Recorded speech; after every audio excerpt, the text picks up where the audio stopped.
信じてるんだいつか一つにつながる未来を一緒に見つけに行こう君の代わりはいない忘れないで We fight together or whatever.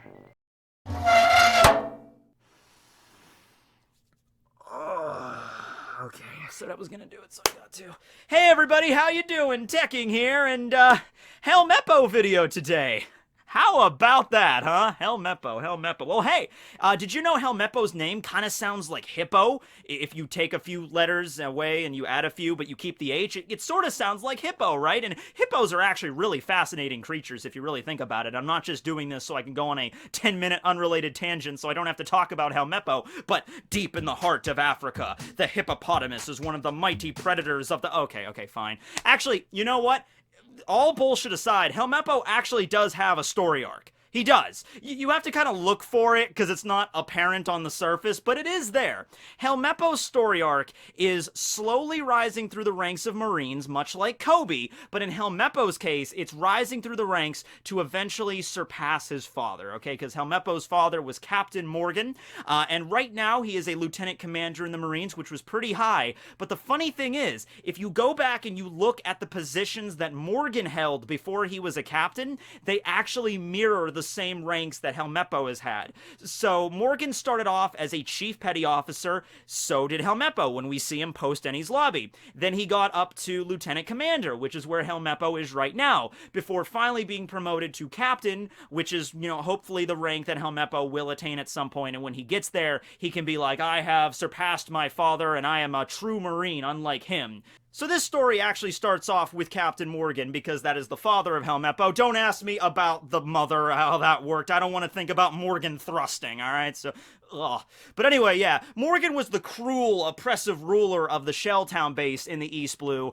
He was not the greatest Marine captain, alright? He was more focused on just expanding his own ego than anything else, treated his men like dirt, and they were so afraid of him because, I mean, you would be too. I mean, Morgan is not that imposing of a guy compared to, like, the other One Piece characters, but he's a really tall dude that has an axe for a hand, so it's like, yeah, you don't want to mess with that, right? When he starts swinging that thing around when he gets drunk. Oddly enough, he doesn't like Captain Morgan rum. Yeah, his favorite is actually Fireball whiskey. I don't get it either, but that's canon. Anywho, so he decides, you know, have all of his men to erect a giant statue of himself atop Shelltown, so all of the pirates in the East Blue know where their devil is at, you know, like he's so awesome, right? And let me tell you something, okay? When you are getting to the point where you are erecting a giant statue of yourself, you are either compensating for something or a pirate hypnotized you into thinking you were way cooler than you actually were. You know what I'm saying? Yeah, I think I know what you're saying. No, that actually happened. Okay, so Captain Morgan does not actually deserve the rank of captain, alright? He was a lieutenant commander, which was fairly high rank, when his fleet attacked the Black Cat pirates led by Kuro way back when. Now, this was right around the same time that Kuro wanted to throw away his pirate life and do the butler shtick for a little while, right? So he's like, alright, I've had enough of this. So they wipe out all of the Marines except for Morgan. They leave him alive, and they get Django to hypnotize him. Like, you are the greatest Marine soldier ever. I am the greatest Marine soldier ever. You single-handedly defeated Kuro of 1,000 plans. I single-handedly defeated Kuro of 1,000 plans. And then bip bip cheerio, they swap out Kuro for a proxy, they hand that guy over into the Marines, he is executed, and Morgan is promoted to captain on the spot. So it's a position he does not deserve, and he was hypnotized into thinking he was this great, amazing Marine hero. Screw the best Marine in the East, I'm the greatest Marine in the entire world! All those admirals, they got nothing on me, I have an axe for a hand! Which, because I think Kuro was the one that actually sliced off Morgan's hand,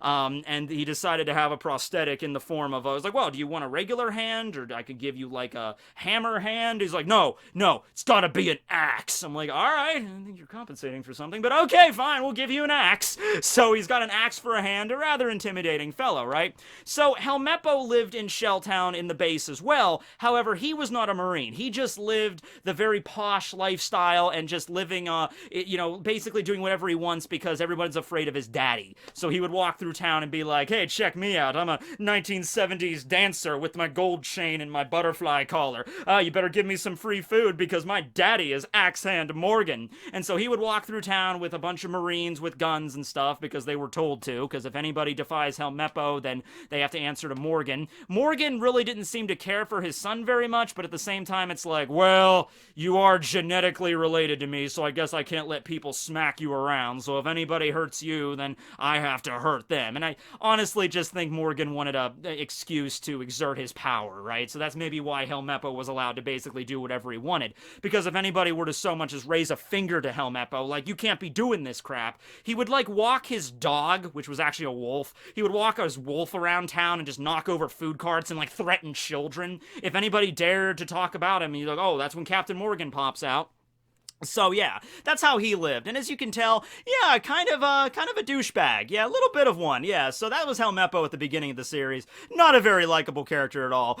So at this point, Luffy and Kobe arrive at Shelltown, right? And the neat thing here is that this actually sets up a precedent in the story that continues to this very day, and that is how the whole thing with the pirates being the bad guys and the Marines being the good guys is interchangeable. It depends on the context. It depends on the person. Like I said in the last video, there are massive gray areas here, right? And so Luffy is, of course, the main character, but he's also a pirate. Morgan is the villain, but he's a Marine. So from the eyes of the civilians of the world, the Marines are supposed to be the good guys. Morgan is incredibly corrupted, treats his own men like dirt, like I said, and he's like, you know, I will do whatever I have to further my own power.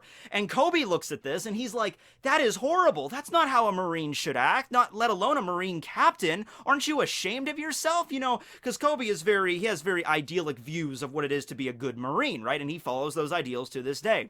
But it's just a great thing that Oda set that precedent up very early on in the series, and it continues today. There are still corrupt Marines out there. Look at Virgo. He was technically a Marine. He was, you know, part of the Doflamingo family, but he managed to seep himself in and attain the rank of Vice Admiral. That wasn't something easy to do. All right, you can't just fill out a form and be promoted to Vice Admiral by the end of the day. He was a deep cover operative. All right, so there's corruption there. Of course, the Tenryubito, once you get to the world government and everything like that, it's really messed up. So anyway, that affects Kobe there, and I think we can all see where this is going. You know, a corrupt naval official, Zoro's there, you got Luffy coming to town. We all know where this is gonna go. Luffy invades the base, beats the crap out of a bunch of random riffraff Marines, gets Zoro's swords back, unties him, he gets freed, slices down Morgan, Helmeppo takes Kobe hostage at hammer gunpoint.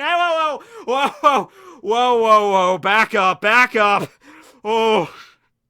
Okay, now, you might be thinking at this point, Matt, do we really have to talk about the hammer gun? The answer is yes, we are talking about the damn hammer gun. All right, look, I know what you could be saying. I know what you're probably saying right about now, but Tekking, it had nothing to do with Oda. It had nothing to do with the original manga or the original Japanese anime. It was something that some stupid edit, but let's just be honest here, probably the stupidest edit to ever exist in an animated media, period. You know, that 4 kids, you know, belched out of their gullet. You know, that was what the hammer gun was about. But you know what? That's the thing why it's so fascinating. The hammer gun is such a stupid thing. I have been perplexed by it for years, ever since I first saw it. Even when I was like 12 years old and I first watched the 4 Kids dub, I'm like, that is the stupidest edit I've ever seen in my life. That really, it opened my eyes. It opened my eyes that this could not be the original work, all right? There had to be something else. There's no way that could be the actual thing that exists, right? It doesn't even make any sense, like practically. How does it function? I've laid awake at night for like the better part of a decade trying to figure this out. But you know what? I finally did it. I figured it out. Yep. I had to do a lot of research in this. You know, 4 Kids Entertainment, they went bankrupt a few years ago. I believe they merged with another company, right? I had to go back through backlogs of employees and everything way back in the early 2000s. This was a lot of work. I want to thank all the fans out there that helped me, but I actually finally managed to do it. I tracked down the person that claims to have invented the hammer gun. Yes, I have. And I actually contacted them, and they were for doing an interview with me, and I'm like, oh, can I record it? Can I put it in? He's like, yeah, it's fine. I don't care. And I'm like, awesome. So here is the once-in-a-lifetime interview, and this guy is really interesting. I mean, like, I thought it was going to be boring at first. You're just like, oh, yeah, we were hanging out at the table one night, and we just couldn't come up with an idea, so I think I was the one that pitched the hammer gun, whatever. No, this guy is fascinating. You're going to love this, all right? So here you go. The once-in-a-lifetime interview from the creator of the hammer gun.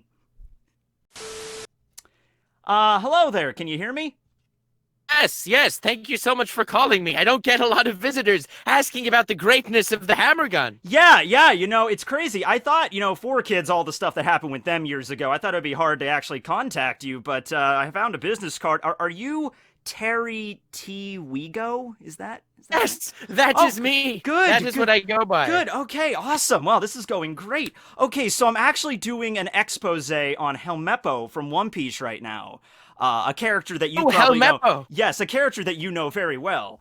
Um, and I was just All too curious. well. I still think of Helmeppo in my dreams. Oh, that's actually really sad. But I was wondering, like, were you the one that actually came up with the hammer gun in that Four You Kids don't meeting? understand.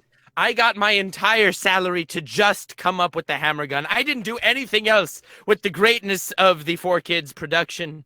I was just the So, mind behind so the gun. they literally, like, the team of Four Kids executives literally were sitting around a table, could not come up with what to turn that pistol into, and they called you. Yes, and I just so happened finished the design of the greatest weapon in the multiverse and one of the only ways to defeat Thanos with his Infinity Gauntlet. Wait. You're still at this? You're still creating? Oh, you think that it was only one mere brief mention? The hammer gun would only show up once? Who are you? Are you like some secret Hollywood mastermind that comes up with every Deus Ex Machina that's ever existed? Oh, in fact, I am not. However, I am called every once in a while if someone wants to, Okay. add some Hashirama shells to Shaggy or whatever. Okay, so you're behind the shag. Just Holy behind crap. that. I think I might have just discovered, like, this is like a rabbit hole that goes deeper than I thought. I thought you were just some, like, out of work dude that was just like, hey man, let's just turn it into a hammer gun, dude.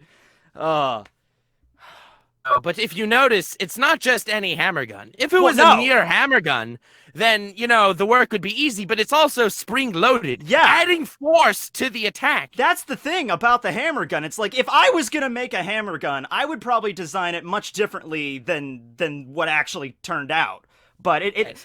honestly, at first glance, it looks rather impractical. Like, how does the trigger actually make the spring bounce back? Because it just doesn't make any sense. So you see, I am the mechanical mastermind that devised the fact that when you pull the trigger of the pistol, Right. it then unleashes Hashirama cells into the spring. And once the spring is imbibed with the Hashirama cells, a technique passed down the Armstrong lines for generations What? propels How is the Armstrong hammer. line involved in this at all? This is incredible! It all comes together. It then springs the hammer forth at a speed known only to Ant-Man when he climbed in Thanos' butthole to expanding and explode him. And this is the master plot that I was sworn to secrecy for years. Dude. You're gonna need to calm down because holy crap. I don't know if my brain can take any more of this. Oh. That's what they said when they fired me from 4Kids. Yeah, you're too awesome. Was it a salary issue? Like they just couldn't pay you enough for this? Because I can imagine, dude, if you were around for the rest of Four Kids Entertainment, they would, like, they turned the pistols into water guns. I imagine you would come up with something way wackier every time those things popped But up. of course. Yeah. Holy. Well, anyway, I really wanted to change Zoro's swords into popsicle sticks, but holy they wouldn't crap, have any of that that. would have been awesome! Oh. Yeah, well. Oh man, were you behind the Sanji lollipop too, or was that? Oh, that was my arch rival Lollipopicus! Damn it! How dare he! Ah. Well, anyway, thanks for taking the time. I mean, you're a rather important person in Hollywood, so I'm gonna get you going. But I'm gonna get back working on Avengers Endgame. The finale is by my design. yeah, it's not even finished yet. You're waiting till like last minute to put that final thing in, so nobody can leak about what happened. Yeah. No one knows the script yet either. It's pretty epic. No one knows how Thanos is going to end except for you. Okay, well, I'm not going to ask for spoilers because that would just be mean. I'm not going to, I mean, this is a big deal, Endgame. I'm not going to ask for people to, spoil it right now. But That'd be horrible. Yeah, it would be awful. All right, well, thanks for talking to me, buddy. Later. My pleasure, my pleasure. Anytime. Absolutely magnificent. The people you meet in the world, the people that you end up meeting. I never thought in a million years I would ever be talking to the creator of the hammer gun, but there it is. All right. So, yeah, the hammer gun was stupid, but anyway, Luffy punches him out because of how stupid it was, and, they leave Shelltown. Zoro and Luffy head out on their pirate adventure, of course, and Kobe stays behind, because he wants to be a marine after he gets, slapped in the face by Luffy, so they say, oh yeah, you're not our friend, And so, Commander Ripper is there. He was second in command at, the base.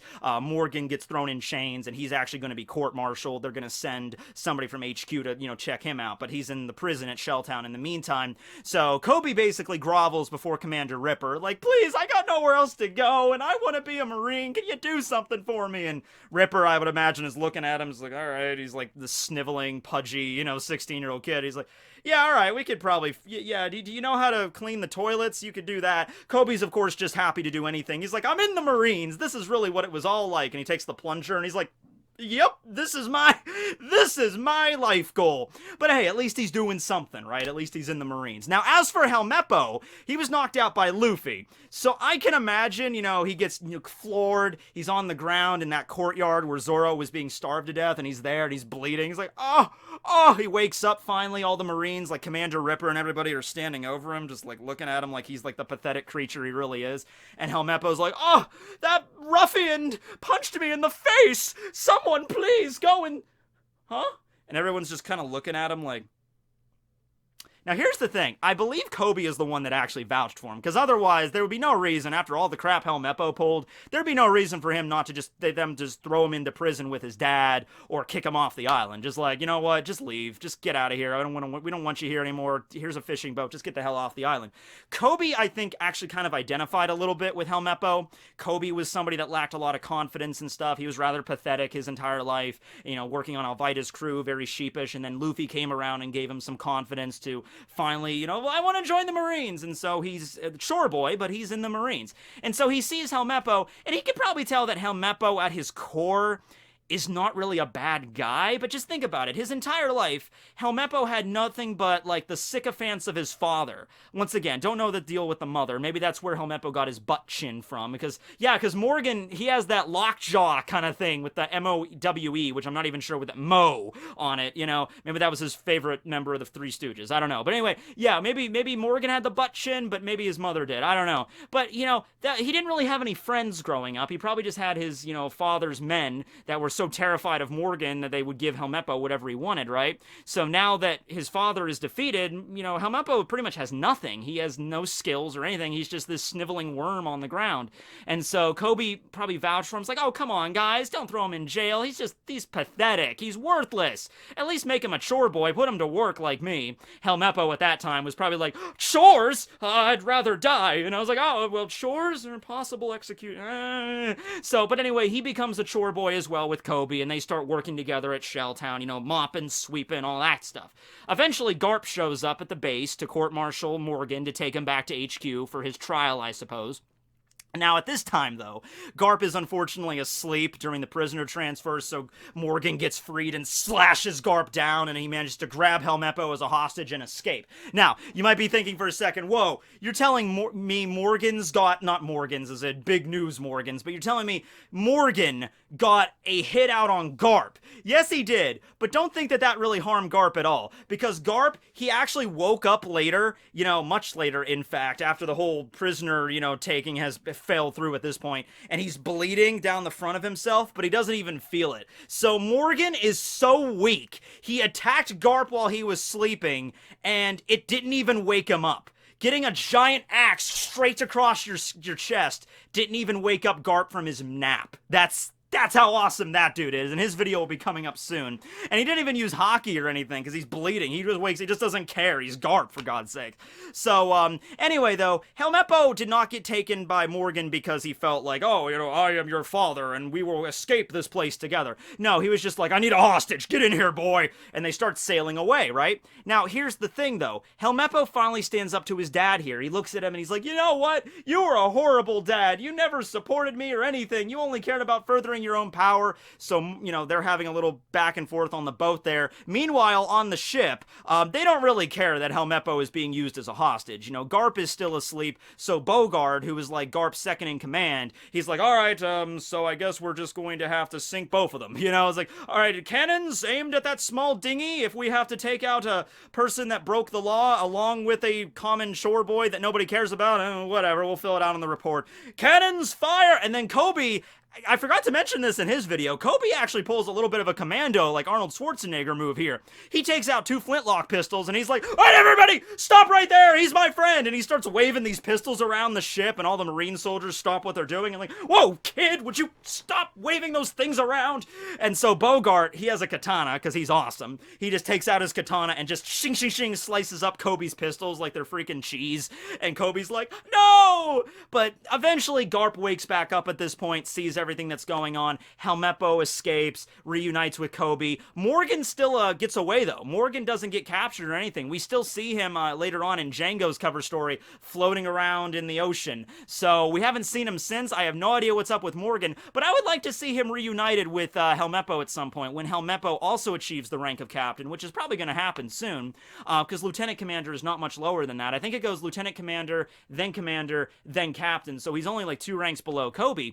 And so it would be cool to be reunited with him, especially since Morgan was like one of the first antagonists in the entire series. You know, it'd be cool to see him back again. Helmeppo takes out his Q-Carry knives and just cuts him down with one attack, or uses hockey or something beyond Morgan, you know, his comprehension, because he was so full of himself, right? That'd be kind of cool. So anyway, yeah, Morgan gets away. Kobe and Helmeppo begin their tutelage under Garp. He takes a liking to them. He's like, you guys got courage, you got guts. I mean, not right now, you're both rather pathetic, but don't worry, I'll beat some sense into you.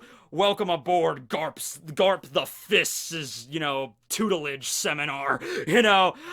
So anyway, Helmeppo, I mean, Garp beats it out of him. I mean, basic training in the Marines, you know, is like, oh, he gets over himself pretty quick. Like, I don't like sweeping the floor. It's so freaking annoying. Yeah, that gets beaten out of him pretty damn quickly, right? So by the time they show up later during Ennie's lobby, after the whole training with Garp and everything, he is now a chief petty officer. Yes, because Kobe is a master chief petty officer, right? Oh, by the way, in that last video I made on Kobe, I made that reference to Master Chief. I'm like, is Halo still a thing? Because I haven't heard people talking about Halo in forever. Like, Halo was really, really big when I was in high school, like 8 freaking years ago. And apparently there might be a new Halo game coming out. So everybody that loved Halo, I've only played it a few times, but everyone that loves Halo, there you go, I guess. So yeah, he was 1 rank below Kobe, but he was still in the petty officer rank. At this point, he got a snazzy new outfit, and I will give him some cred, alright? This is one compliment I will give Helmeppo.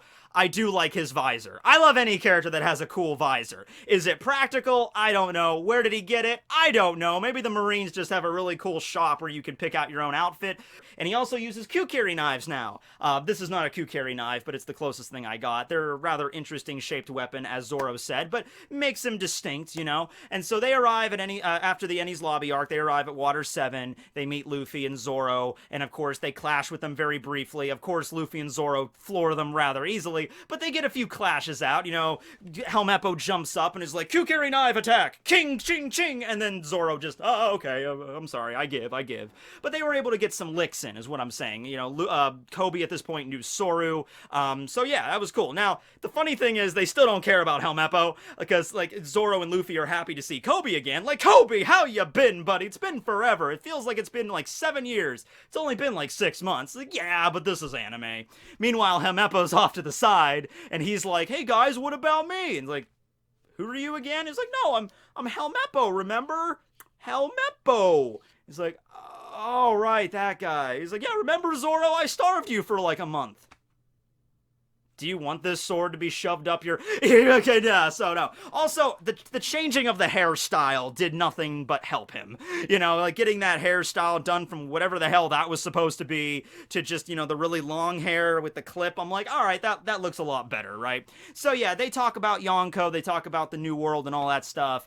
They reunite, that's pretty cool, and then they leave. Next time we see Helmeppo and Kobe is at Marineford, of course, where Helmeppo does not have as many awesome scenes as Kobe. Kobe has the scene where he, you know, gets punched in the face by Luffy and gets dropped. Then, of course, the epic scene where Kobe jumps in front of Akainu. Helmeppo doesn't get anything as cool as that. But he does get one cool moment. He does get one cool moment when I think it's the same time when Kobe and Helmeppo start realizing that this battle is like a straight, like it's more bloodshed than either of them have seen their entire lives. You know, because they're Marines at this point. I'm sure they've been on crews and they've been attacked by pirates and they've had scuffles and things like that where they've had to fight back against like random riffraff. But this is a straight up war between the Marines and a flippin' Yonko. You know, Whitebeard is like right over there with a legion of the strongest pirates from the New World, okay? And people are dropping left and right. And there's smoke and there's gunfire everywhere, devil fruit powers, hockey firing off. And I think Kobe's like, oh, okay, this is war. You know, people are dying right in front of me. Helmeppo has a cool moment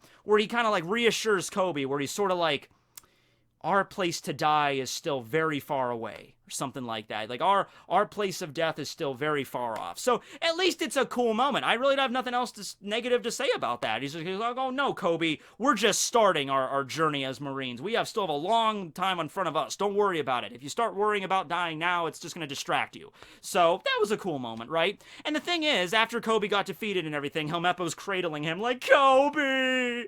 But the thing is, you know, Kobe at least has Luffy, right? Like, Kobe met Luffy and that's his friend. Who else does Helmeppo have? Zoro? Zoro's not Helmeppo's friend. Garp, I guess, but Garp is more of their tutor, not really their friend in that respect. You know, he's more of their mentor. But really, like I said, Helmeppo was raised by just the sycophants of his father his entire life. He really doesn't have a lot of friends except for Kobe, so he cares for him very much, right? If Kobe were to die, then what would Helmeppo do? He's like, you were my only friend my entire life. We fought together. We trained together. You know, this is the only, like, most important person to Helmeppo. And not in a yaoi way, but here's the yaoi. Well, they're kind of nice. They're a cute couple. But it's just, yeah, you know, like, that's how important Kobe is. So when he sees Kobe standing up and everybody, I'm sure his friend feels a very strong sense of pride. And it also helps drive Helmeppo more along what the line of a good Marine is. Like, this is what a good Marine is. I gotta follow in the line of Garp and Kobe rather than my father. My father was way off the rails. He let his ego go crazy, and he was not a very good Marine. I'm gonna be different. I'm gonna show them that, you know, the Morgan family, you know, whatever, is much better than what, you know, Captain Morgan did with it, right? And so he's probably gonna become captain at some point. In fact, I can see it in a way very similar to like Smoker and Tashigi. Smoker is a vice admiral right now.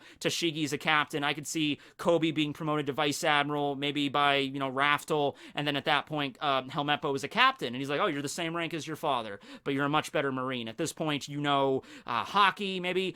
We get that scene at Reverie when they're stopping the pirates, you know, firing the tornadoes at the Dressrosa ships and everything. Kobe jumps out with his high-spec observation, grabs that torpedo, and just throws it into the air. Did I say torpedo or tornado? Whatever. They're both very dangerous.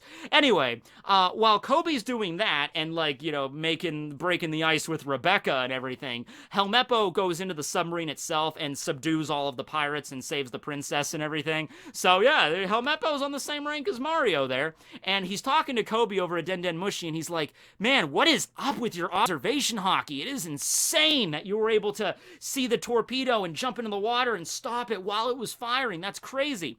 I like to think that that scene implies that Helmeppo could do observation as well. It's just way lower on the rung than Kobe can, but he's learning it, okay? As for Rokushiki, we saw at Eni's lobby at Marineford, you know, Kobe was learning Soru, so it stands to reason if Kobe was learning it, Helmeppo was probably also learning them as well, and at this point, 2 years later, I would say Helmeppo at least has mastered Soru and Geppo, like the basic ones. Remember Nero from CP9, the new recruit, the guy that fought Frankie?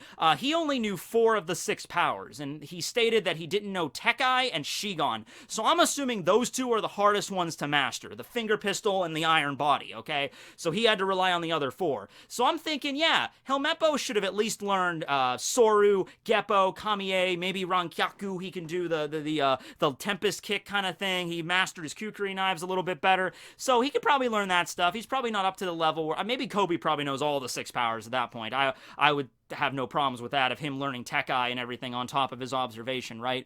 And Helmeppo's learning it as well, so he's already achieved way more. Like, if Morgan and Helmeppo were to fight right now, I have no doubt in my mind that Helmeppo would win. But, you know, it's more about a rank thing to achieve his real goal, right? So, yeah, that's the last time we saw Helmeppo, so he'll probably show up again along with Kobe. Whenever Kobe shows up, Helmeppo shows up, but Kobe very rarely shows up, so it's probably going to be a while, but it was cool to see him again. He's rocking a a cowboy hat now, which, all right, once again, I don't know where they get their fashion choices from, but whatever. It's a lot better than whatever the hell this was. So yeah, that's the video. Next video up is going to be the video on Garp, which is going to be cool. I have a few things to say. I wanted to thank Nux Taku for that cameo. That was beautiful. Honestly, I just don't really know, but I would assume the 4Kids executives, if the origin of the hammer gun is a thing, they were probably just sitting around a table and they were looking at the scene and they were like, okay, Helmeppo's holding a pistol to Kobe's head, and they're like, all right, we have to cut that out. That can't be on a Saturday morning cartoon in America. At that point, I would question, like, why are you even bothering dubbing One Piece then? You know, you shouldn't have even picked it up if that was your... Okay, whatever. Anyway, so I imagine they were trying to figure out something to replace it with, and they were throwing out a bunch of shit, like maybe replace it with a sword, and like, I don't know, holding a sword to somebody's neck, that also might not pass, you know, standards and practices. And so I'm imagining they're at this for like an hour, and they're tired, and they're annoyed, and they just want to go home and get some dinner or whatever. And one guy at the table was like, how about we just make it a really dorky, cartoony hammer gun from, like, you know, Hanna-Barbera back in the 1930s, like something like Wile E. Coyote would use. And everyone at the table kind of chuckled. Screw it, just make it that. Send a note to the animation department, draw a stupid hammer gun, doesn't even have to make sense, whatever. And that's probably the origin of it. But thanks to Nux for the cameo. Also, big announcement, tomorrow on Nux Taku's channel is going to be the reveal of the collab that me and him did. It was every single One Piece arc pre-time skip. Me and him go over from Romance Dawn all the way up to Marineford. We might do a sequel maybe someday on the post-time skip, but this was everything pre-time skip. It was a really long video. We actually had to film it twice because there were some audio issues with the first one, so we redid it, but I think the second version is a lot better anyway, so it's fine. So that'll be up tomorrow on Nux's channel. I'll put a link to it below and on a card. I'm sure most of you are aware of Nux's channel, but there you go. So there's that. What else? Tomorrow I'll be doing the Minazuki video, Unohana Zanpakuto for the Bleach series. We'll be doing that. Friday is, of course, the new One Piece chapter. This weekend, I'm going to TekkoCon in Pittsburgh, as I do every year, so if you're in the Pittsburgh area, I'll be there Saturday and Sunday if you want to stop in and say hi, shake your hand or whatever, take a picture, whatever. It's a fun time at Tekko. I usually end up meeting a few fans there, so that'll be fun, Saturday and Sunday. So yeah, a lot of stuff coming down the pipeline, guys, and I also scheduled some videos for you on those days where I'll be at Tekko, so you won't be, you know, be tied over until then. But yeah, thanks for watching. Check out Nux's channel. This will be Tekking101 signing out, guys. For the honor of the hammer gun!